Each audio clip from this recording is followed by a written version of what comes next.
Alright guys, so welcome back to something that I've basically been recurring. It's been a recurring thing throughout this this whole, or through the days. Sorry, I'm a little out of it. I'm tired.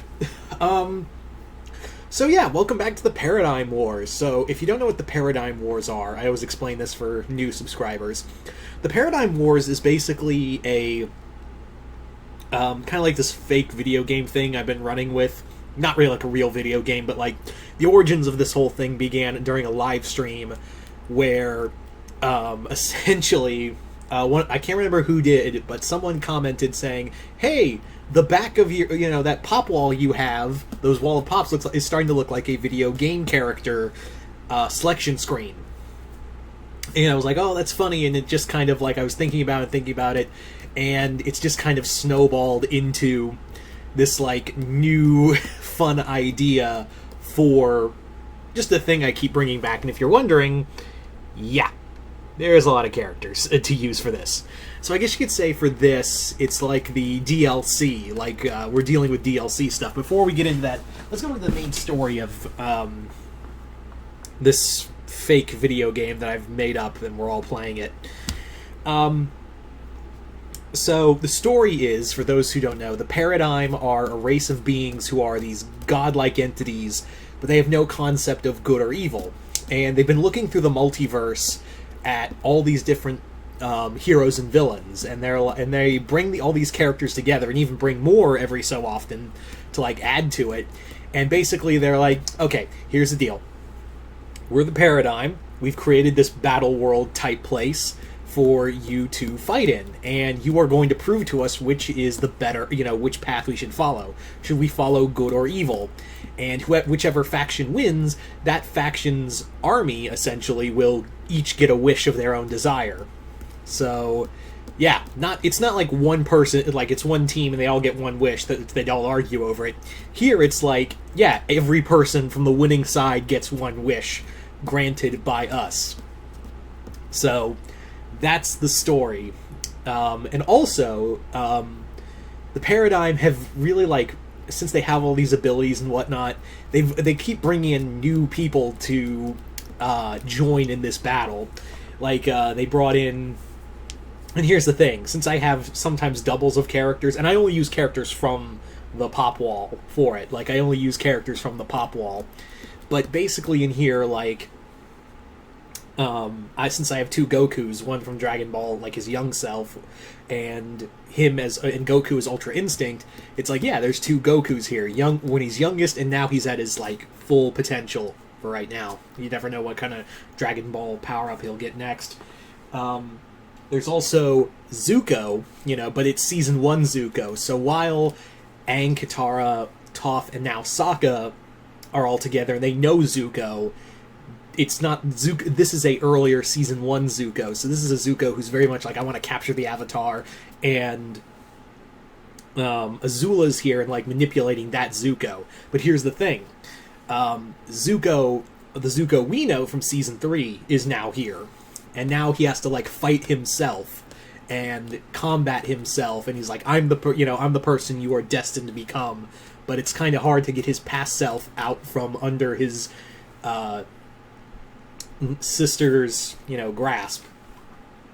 You also have, as another fun one, and this is a recent one because I just got this one a few days ago, actually yesterday, Vegeta is now here. But here's the thing.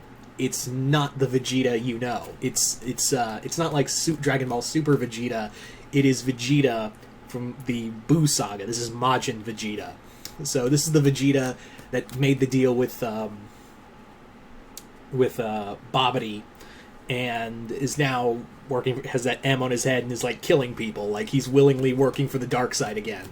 So Majin Vegeta is come to an era where the only Z fighters here on this Earth are, of course, Goku at Ultra Instinct. We also have Piccolo. We have Android 18. We have Chaozu and Tien and Chaozu, and Dragon Ball Super Trunks from the Zamazu storyline. And Vegeta, when he's pulled into this timeline, he's like, how the hell is Kakarot this powerful? Like, the power level I'm sensing from him dwarfs the Goku I knew from my timeline. Like, this kind of power is beyond godlike. And he's like, looks at Trunks, and he's like, I know there's a Trunks, and you don't look anything like my son. And he's even, like, Vegeta's pissed. Like, this is Majin Vegeta, so he is incredibly pissed off that he essentially has now been put into a universe where Goku, it would take him decades to get to Goku's level now, or even come close to getting to Goku's level now, and being thrown in here. There's also, of course, we have Marvel characters from the MCU and from the comics. So recently I got Comic Universe Elektra, and I have MCU Daredevil. And it's kind of funny, like, I wanted to have, like, I have this fun scene in my head where essentially Daredevil meets Elektra, and they're like, you look just like the Elektra I know, and she's like, yeah, you almost look like the Matt I know. And it's just kind of funny from there. You also have Superman here, who in this storyline, Superman is like the excuse me, Superman is like the defuncto leader of this group of heroes, whereas on the villain side, they all kind of argued and back and forth for a while, until the villains decided we'll just have a cabal of the most powerful villains leading this group.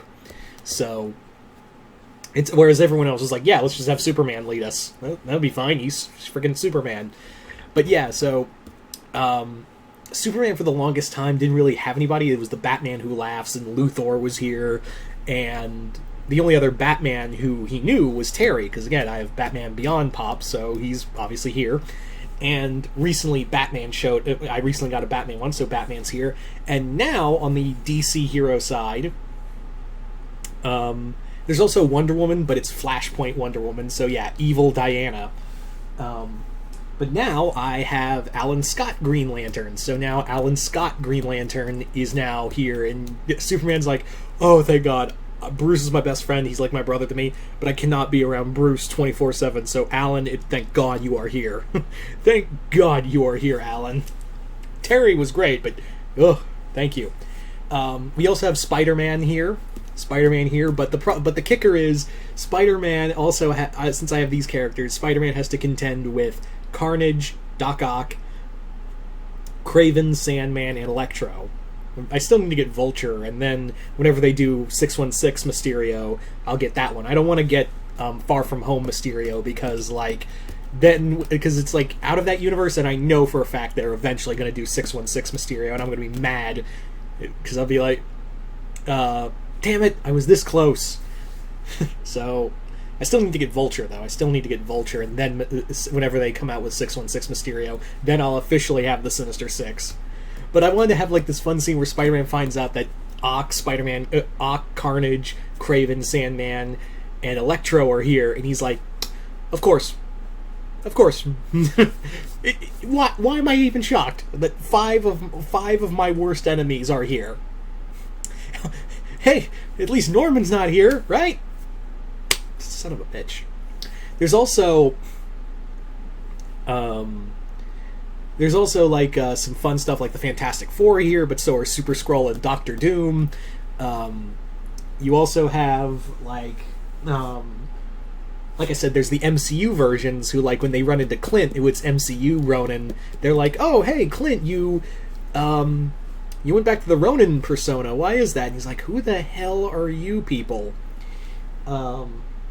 There's also John Wick, who is also here, and he's just like, I'm on the hero side, sure. And since I got this yesterday, there's now on the hero side a Ultramarine from Warhammer 40k. So when the Ultramarine shows up, he's like, I do not know why I have been summoned here, but I will kill all heathens. And they're like, cool. Later, dude.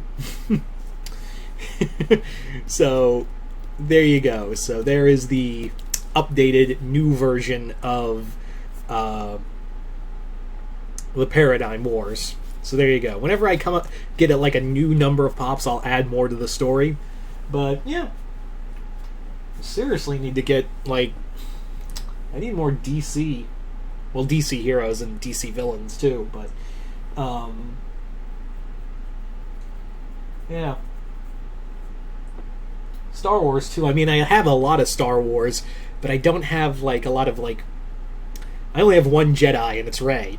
Whereas for Sith, I got Palpatine, Revan, Malak, and Vader, and Kylo Ren. Although I don't know if you could call him whatever. He's a Darksider. But yeah. So anyway, there you go. So if you guys have pops and want to make your own story out of it, and yeah, just comment below. Let me know. And once again, I'm Mr. Multiverse, and I'll see you next time in the multiverse.